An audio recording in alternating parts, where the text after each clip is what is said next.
Okay. Welcome to the International Online Conference of UNESCO Generous Cluster on Citizenship Education. And I'm yeonsu-gu, a team leader in the Department of Lifelong Learning of yeonsu-gu. I'm a general moderator for this conference.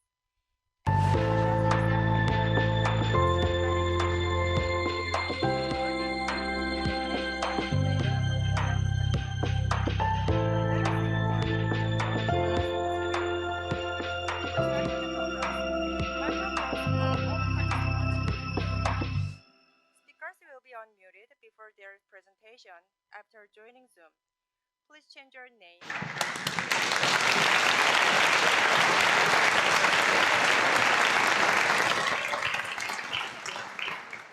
Please post them in Q&A section on Zoom. Moderators will collect them for discussion. If you have any comments to share, please post them in the chat. And click the language for translation. You may have find an Earth-like icon on the menu. Please click it, and you can tune into an English, Korean, and Greek channel. Today, we'll proceed with Session 3, Cluster Planning Session, and Youth Forum. Now, we start off the conference. So let me introduce Mr. Georgi Koulaouzidis. Congratulations for pronouncing my name correctly. Greeks don't even manage to come close to it, so it's a great thing that you did so nicely. So welcome everyone. Have a nice day today. What a wonderful time we are living in. Everybody is at home or in the office. Still we are managing to come together in this virtual world and discuss about important issues like citizenship education. I went through the program, and I have to say that I am very lucky because I have the most charming panel of all the other panels that I have followed so far, and which is also constituted of wonderful ladies and men from all over the world. I will just would like to state that the panelists will have 15 to 20 minutes. The keynote speakers, will have 15 to 20 minutes to present their ideas. Then each city, and we have 3 cities for presentations from Korea, from Egypt, from Iran, will have 10 minutes at their disposal. And then, of course, UNESCO will have also 10 minutes to present their work, their field work in global citizenship education. In the meantime, you can type your Q&A questions, your questions in the Q&A section, like we did yesterday, and it was very successful. And let's start. Let's begin. Hi Ted, I saw you. I see many wonderful people here. Let's start with a friend from Italy, a neighbor, Miss Cecilia Barbieri, who is from Italy, but she has been around the world for many years of her life. She's, for the time being, the chief of section of global citizenship and peace education, and she's holding this office since 2017. Before that, she was working also with UNESCO in the area of education, of course, in Latin America and the Caribbean. And of course, she has worked in Africa, in Asia.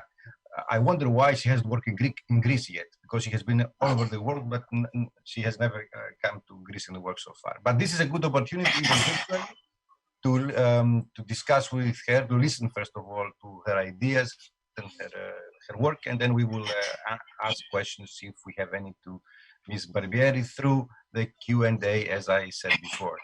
So, Ms. Barbieri, you have the microphone, the video, and not the floor, because there's no floor in this condition. So you have everything else to start, and we will be very happy to listen to your presentation. Please make sure that you share your screen. Okay, thank you. Or you present your slides in another way. Good. Thank you very much, George. Can you hear me? Yes, good.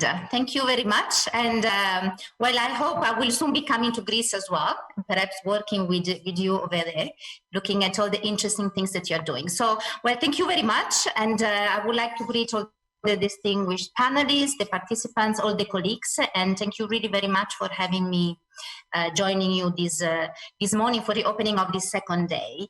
Yesterday I followed some of the section, and I think I really found very educative, I would say, very enriching listening to all these diverse experiences that you had, the cities had in identifying strategies and opportunities in how you implement citizenship education at the local level. I think that we have been living through a crisis that certainly has seen inequalities being further exacerbated, and this certainly is jeopardizing even more the efforts that we put in place, to ensure the future we want. And you know that according to UNESCO, I'm sure all of you working in the education system, at the height of the pandemic, school, university, and many other education institutions were closed in at least 190 countries, right?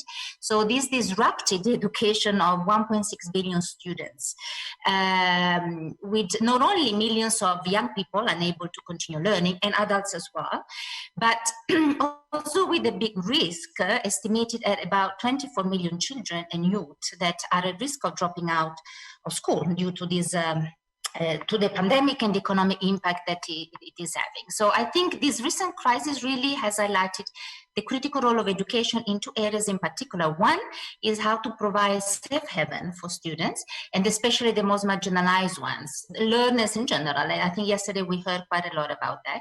And the second point is how our education can really adequately inform young people and preparing them to become engaged and resilient global citizens. At the same time, I think, despite these big challenges, this current crisis, global crisis, I think provides an opportunity to reshape the new reality, right? With the full participation of young people, which is really, I think, one of the key topics of today, starting from the reimagining of the education system.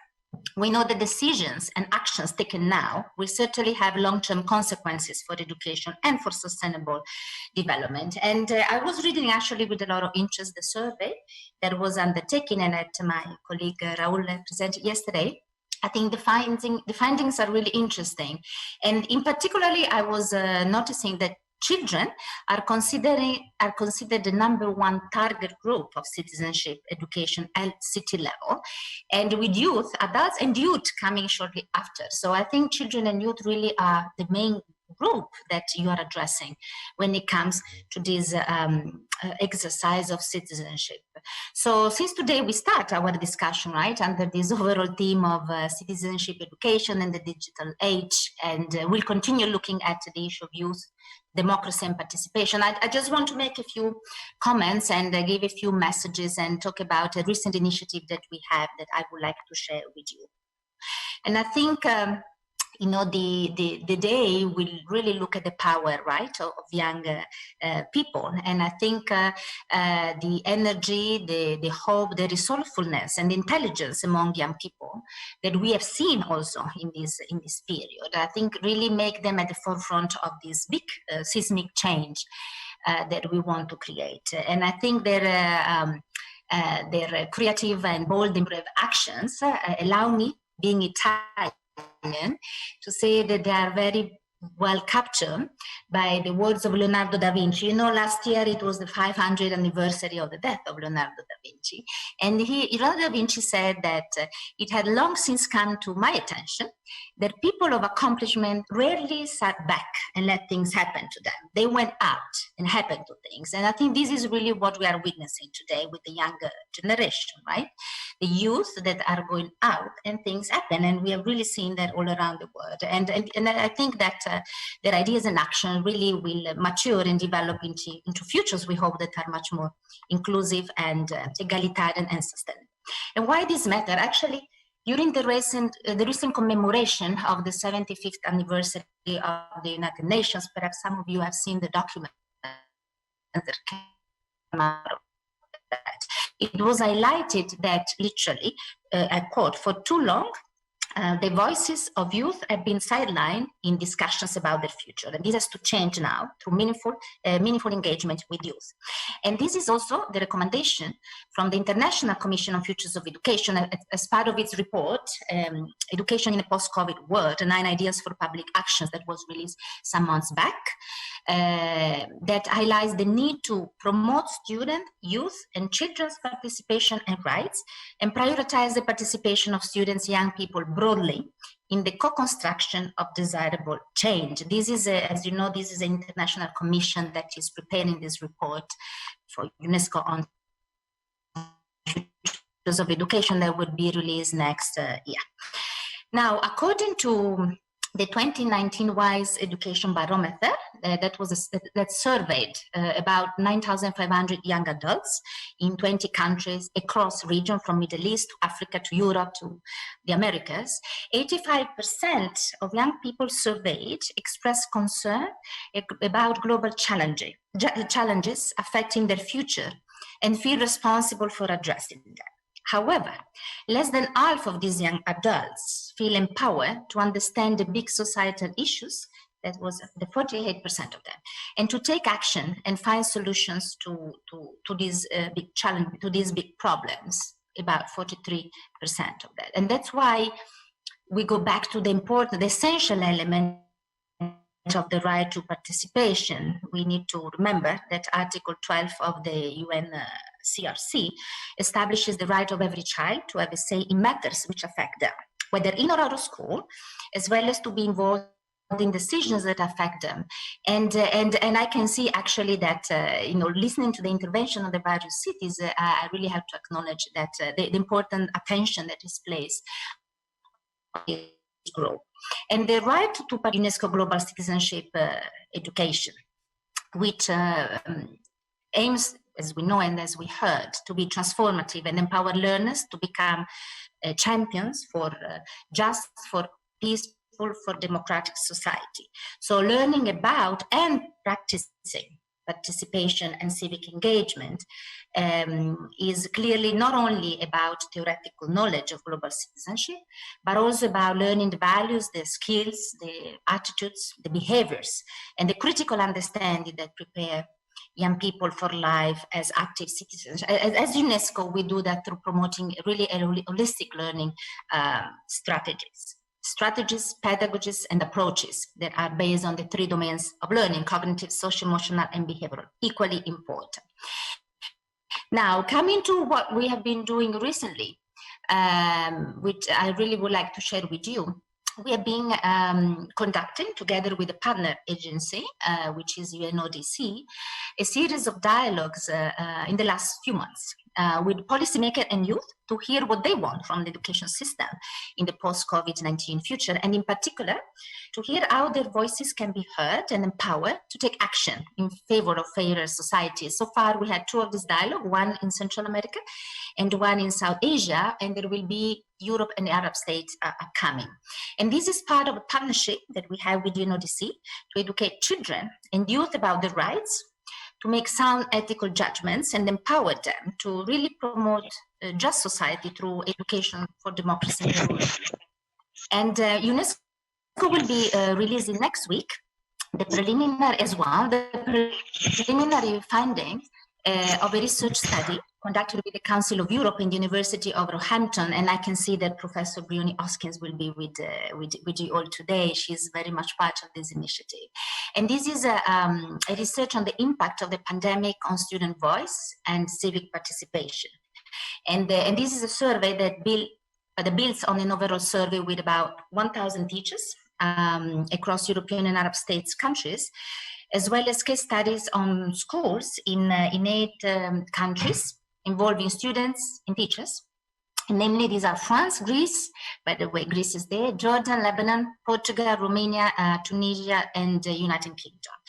And of course, while we cannot release the findings yet, but what is clear from the survey is that as a result of the pandemic and of school closure, the vast majority of young people regardless of whether they lived in Europe or in the Arab region, lost out on opportunities to have their voice heard and learn the competencies to be able to assert their rights. So I also would like to encourage you to join this UNESCO and Council of Europe conference, which will discuss the result of this new research study.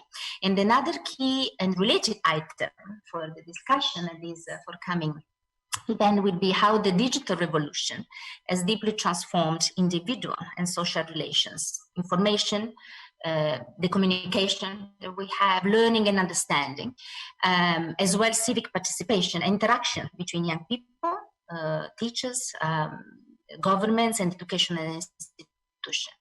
So the prevalence of youth using digital tools to engage in participatory politics contrast with declining trust and interest in institutional politics. And this is another area that UNESCO is increasingly working on, to look at how digital citizenship education can contribute to raising the awareness of young people of the rights and duties online, including the ethical dimension. So in order to promote a more responsible conduct and prevent hate speech that we have seen, and let's not forget that this crisis has really led to a spike in fake news, disinformation, intolerance, a mistrust in science, xenophobia, and all these actually risk leaving a long-lasting effect on young people, already declining trust in institutions. So just to conclude, what we believe as UNESCO, this is really the time to be creative, to be bold, to be visionary, and I really appreciate to see that there will be a lot of young people participating in the discussion today. And I think we really have an opportunity to repurpose education for the future that and ensure it contributes really to the global common good. And this means providing learners with the skills for work, life, and living together. So we really need to release the full potential of the work and of what we consider global citizenship education. So I look forward to hearing the many inspiring ideas that will come from the discussion today. I really wish you a very productive discussion. Thank you very much. Thank you, Cecilia, very much. Thank you for all this wonderful storming information, to be honest. I hope that I will be able to find more of these things that we have just mentioned online, so I have more time to reflect on them. Thank you very much. And we are now going to our first keynote speaker. She has a wonderful first name. Her name is Divina FrauMeigs. Divina comes from divine, I think, right? I mean, if it comes from, it's a wonderful name. It's not coming from divine. Well, to my mind, it came from divine, because when I Googled your name to find out information about you, there was divine information about you everywhere around the web. So this must be it. She comes from the world of information. She comes from the world of information. She comes from the University of Sorbonne in France. And she has done a very good work, I think, on clarifying issues that relate with fake news, with the role of media in distributing information that are not always reliable and valid. And she's also had done a lot of work with young people practices and media literacy. If I start describing what I have found online for Ms. FrauMeigs, it will take us the whole session. So with no further notes from me, I will invite Ms. Professor Divina FrauMeigs to start her keynote speech. She has 15 minutes and we will be very attentive to her ideas. Thank you, Dr. Koulaouzidis, and thank you, Cecilia Barbieri, for setting the stage. I'm going to share my PowerPoint with you so that I can actually be faster and share images at the same time as ideas. And I will be speaking from a perspective of a UNESCO chair that I hold, which is called Savoir Devenir, which means knowing how to project yourself in the online world. which is part of the UNESCO Male Alliance. But also from the perspective of the Council of Europe, for which I have been conducting a program for the last 4 years on digital citizenship education, and we have produced a handbook that encompasses the 3 dimensions that were mentioned by Mrs. Barbieri, which is to say being online, well-being online, and the rights online, in which we put actually active participation, but also consumption awareness among young people. So I'm going to go very fast, unfortunately, on the challenges at the moment for young people, but also for adults, and we are very much in the same situation, and we certainly need their perspective, and then try to see how we can help each other and help them. But my point is going to be, to help the young people, you also need to help the teachers and the parents, so that they can feel comfortable in how they address young people and help them navigate in this relatively complex world that we have created for them. One of the complexities, of course, you have it, of course, it's COVID, it's all the fearful emotions that are being sent around by COVID, and the research we've done in Tunisia shows that emotionally young people have been very fearful for their community about what was happening due to COVID, not just for themselves. And of course, disinformation has several impacts and effects that we're starting to evaluate, and one of them, of course, is that it can fuel conflict in democracies and even in countries that are not democracies. It can create polarization, which is to say very difficult dialogue across ideas and across perspectives and across emotions.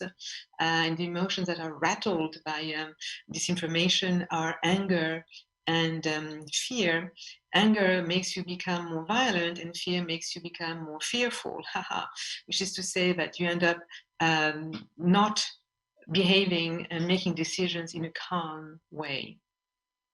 And disinformation is also manipulation, and manipulation in particular of the image of young people and of major issues for young people like the environment. And I'm choosing here fake news on Greta Thunberg, for instance. So young people are victims also. So how to go about it? Once you've said, you've put the diagnostic there and done a bit of research, you try to take action.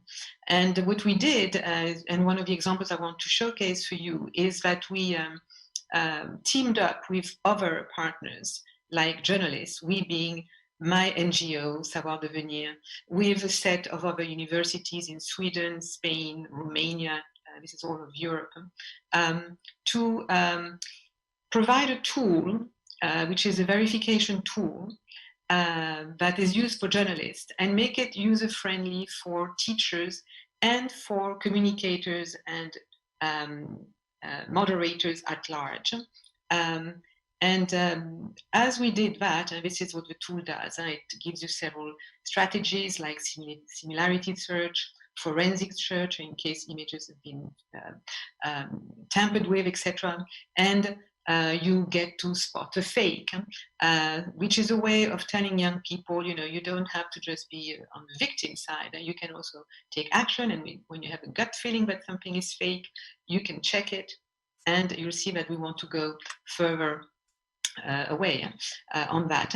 And for teachers, what we realized is that they were very resilient to adopting the tool that was for them too much professional tool. And so that's the first lesson is, yes, there are plenty of tools out there, but teachers need pedagogical scenarios, they need tutorials in order to embrace the tool and insert it into the larger meaningful point of their class.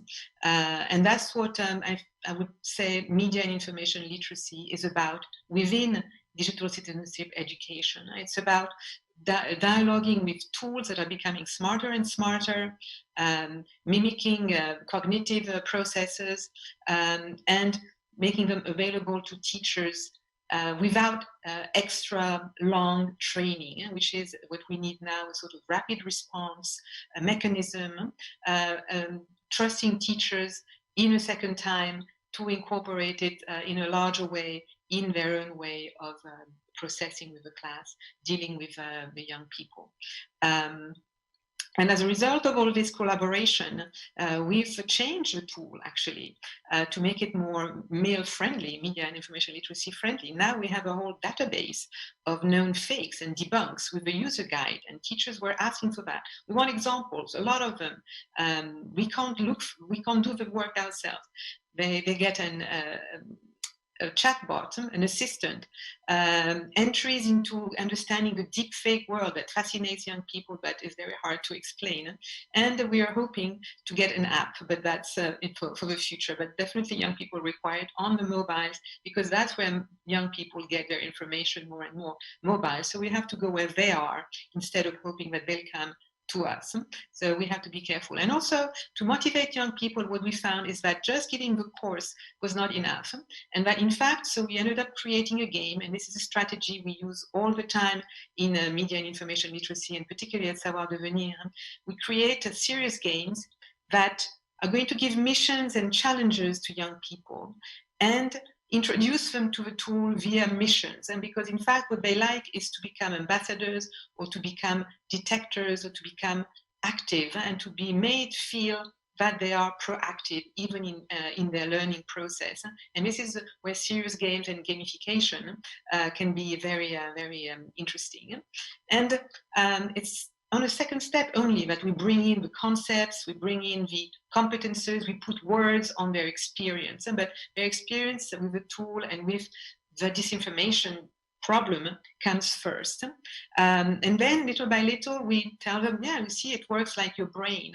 Your brain also retrieves data. Your brain also makes comparisons and does similarity search. Your brain also goes from search engine to search engine to make sure that things are verified. So retrieval, search, comparison, filtering, these are all brain functioning. So you have it in you. It's not just a tool. You just have to become more and more aware of your own competences and put words on it, which for me is one of the key things not to feel disempowered, is to put words on the experience, on the feelings, and on the moves and the actions, because then you can talk with others and you can spread it, and you can use young people to spread it to the adults around them and train adults around them who are not likely to come to school or benefit from school time. And as a result, we've ended up, and we're still working on it, and we'd like everybody's help on that. We're developing digital visual literacy competences within this whole digital citizenship education. I think the focus for all of us, the emergency for all of us, is visual, because young people, 70% of their activities are dealing with images, and they get a lot of their knowledge and their information online via YouTube and other systems and platforms of this kind that are heavily visual, and as a result also very prone to disinformation. And so we have to be very careful, especially in terms of knowledge and integrity of information, because we know it contributes to the integrity of democracy. So here are some of the visual competences that we are now breaking down into very actionable elements that can be taught, each of them separately, debunking, making choices, types of images, types of verification tools, because now they exist, and so it's important to know what they do, etc., and communicating with others, and debunking, because what we want is not just verification, it's empowering young people to refute, to create a counter narrative and send it back out there, because that's really what reassures the most, the capacity to be active and not just sit back. So this is what we do, and we create what we call information resilience, helping them to build their own smart information management, set the filters, observe what is factual and manipulative, consider who sends, don't share or share with care, And of course, keep your head cold in those days of emotion and fear. It's very important. And as a result, we've also ended up training teachers and educators to use that. And we created an e-learning tool during the confinement, a MOOC that was about understanding disinformation, manipulating verification, and creating refutations and counter narratives, because we think these are the three actions. We call it AIR: analyze, interpret, react. AIR. As if you see the results in terms of knowledge are beyond average. Here is the average. Here's where everybody was. In terms of the objectives about disinformation, about tools, and about refutation and media and information literacy, a lot of people are happy in major part. In terms of the themes, how to create disinformation, the stakes, the actors, refutation, you see that there's a lot of interest, and there's also interest in learning more. So, which is the telltale that people actually liked the experience online and this e-learning experience. And for us, it's a way of massifying, of sharing this kind of training to as many people as we can, and reduce the gaps, of course, across some countries and across teachers within the same country. And as a result, and I'm finishing here, we ended up producing a lot of resources because teachers are resource hungry. They want to know that resources are good, are validated, are supported by others. And so we have here this AIR idea: analyze, interpret, react. This is in 7 languages. I've just put the French. Play Your Role is a toolkit for fighting hate speech. And it's been based and done with young people also on serious games that they created. The Digital Citizenship Education Handbook of the Council of Europe is being tested and adopted in several parts of Europe. This guide here, Yala, is for Tunisia and for Arab countries that are now also setting their own platforms. And so it is spreading.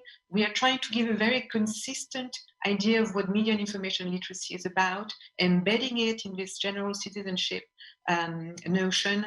And of course, and I'll finish here with a little publicity for me and the whole groups of researchers that have been working with me, for instance, in the Wiley-Blackwell handbook, and where more than 100 people participated worldwide. It has to be research-based. And I insist, independent research-based. And one of the problems being that at the moment, public research is at low ebb, and that the platforms that are part of the problem are also funding and proposing their own media and information literacy schemes without the cohesion that we try to bring as researchers and independent researchers and teachers. Thank you for your attention. Thank you very much, Professor FrauMeigs. It's very exciting, all this work that is going around, and I think it's a great opportunity for members of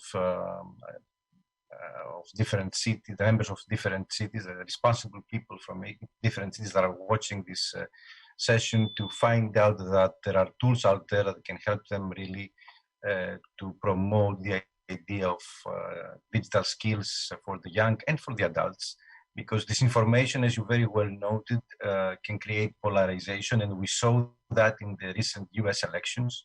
We saw how deep fake news and disinformation created a complete separation between in this country, and it's still amazing how these things work.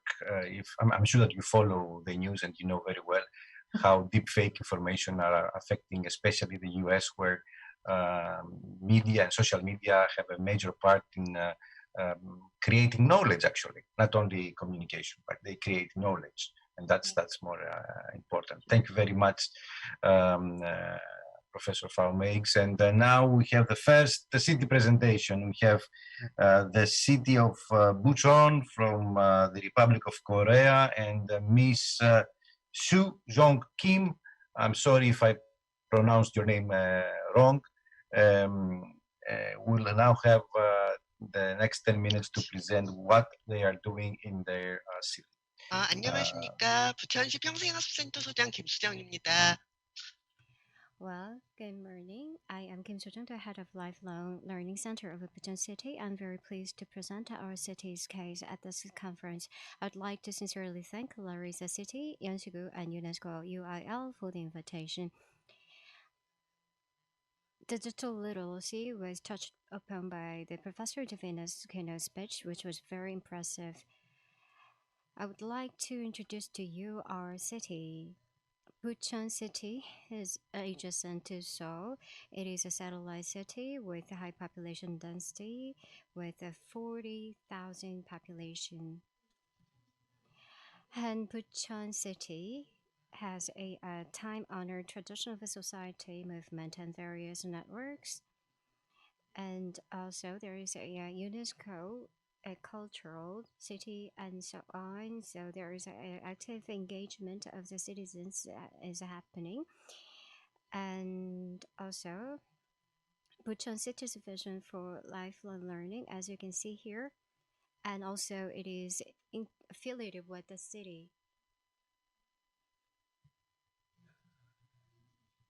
And also, I'm going to talk about the vision for lifelong learning. We have the following vision: into the community, out to the world, a lifelong growth learning city, Bucheon. And our goal is to form a community of tolerance and creativity through citizenship cultivation and education. To this goal, we have the following strategies: creating learning, civil learning, connected learning, community learning, and we have about various a project that we are proceeding with.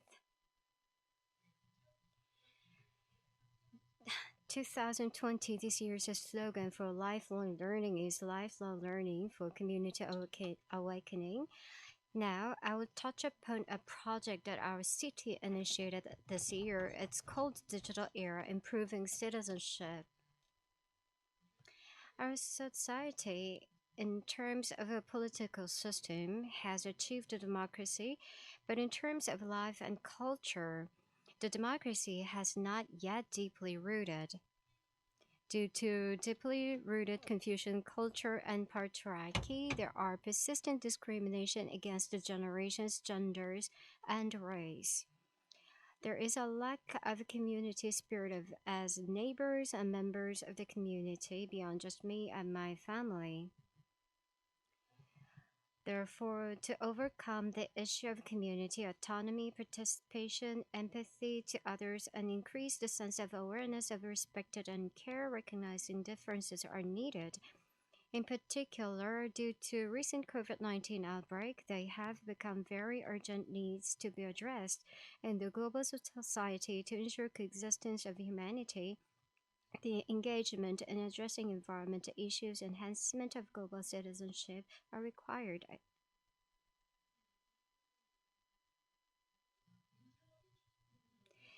There are three goals of the project.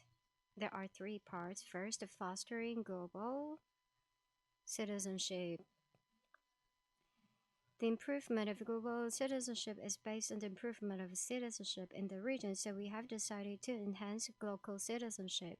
Second, going forward, we'll push ahead with an education to foster global citizenship. As part of that, we have begun this by promoting global citizenship. We have been engaging people to learn about it. Third, in response to the COVID-19 outbreak, which happened during the planning stage of the project, we have made efforts to increase the sense of community among Bucheon citizens. There are three methods that we could engage participants to the campaign. In order to achieve that, we have also conducted a Google survey. And for the global citizenship to think, we have proposed a one-line poem, short, brevity, and employed and poetical method. So we allow the participants and the residents to choose by themselves. So we have made the citizens to use the social medias because over 90% of people have the smartphones, and They are using the smartphone in whopping hours, like 103 minutes and 7 seconds per person. A scholar said that smartphone is the seventh body organ. So instead of 5 organs and 6 regions, the body is made of 5 organs and 7 regions. That means the smartphone has become a part of body. The merit of the online learning is that, as you know well, it is no limit in time and space. And I thought that we could provide a venue for the democracy. For the second project, we have finalized the first campaign and we have the second campaign. The first is a global, and also second is a global and sustainable. And through the online poem, they could vote and they could select. So they could promote, and through all this we could engage people to have enhanced citizenship.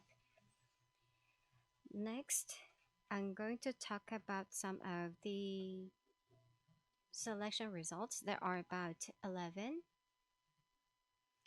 It show differences in you who do not think the difference in appearance is equal to the difference in persons. It is yes looking at you. One world with respect for differences. Global citizenship for common empathy and sharing. Will make the world complete when the existence and difference as a picture is made beautiful with more varieties of paints. 1 cup of coffee, Guatemalan farmer, plus Chinese laborer, plus Korean part-timer, plus you. One mankind, not one people. It's you and me, not me and you. No prejudice, and you see a bigger world. Borderless disaster, love for humanity to help one another. So, the smart for mutual prosperity with the global citizenship. And I think this is very great, isn't it? A total of 36 were submitted, and we selected 11 pieces.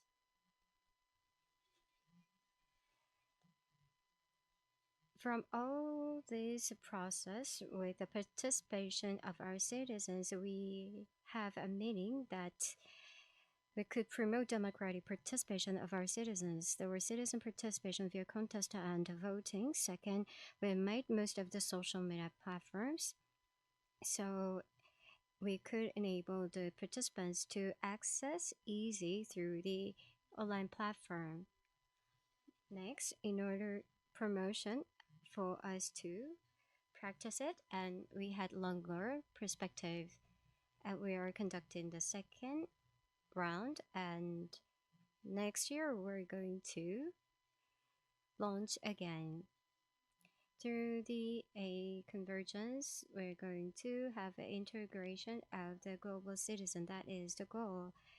There are 2 parts that we think we need to complement the project. One is to provide incentives to engage more citizens, and the other is to promote valuable works continuously through various ways on online. So sustainably, it will support the enhanced citizenship. Last but not least, the other project to enhance citizenship that our city is implementing. These were planned to have face-to-face education originally, but due to COVID-19, they are having sort of a complex education programs. There are about 5. First is the basic elements for refinement and knowledge education to enhance the multi-layered citizenship. That is Bucheon Community University. And in the global context, to reflect on the universal issues of mankind, we have global citizen education. Third, to improve community awareness and engagement in community and to solve issues, we have community-led learning. Fourth, to cultivate practical attitude to prepare for political participation and self-engagement, we have democratic community education. Fifth, at the level of Dong or district form of Korea, to enhance the citizenship in daily life, we have a routine life and citizenship learning. So these are 5 projects are being carried out in order to enhance the citizen education. Well, this is the end. Going forward, we'll continuously, as a member cluster city of UNESCO citizen education, we will participate further. Thank you for your attention. Thank you very much. Thank you to the city of Bucheon and the representative, Ms. Jeong Kim, and what an interesting presentation. So many things you can achieve through the use of SMS and the mobile phone, and you can motivate people to participate. Very, very, very interesting.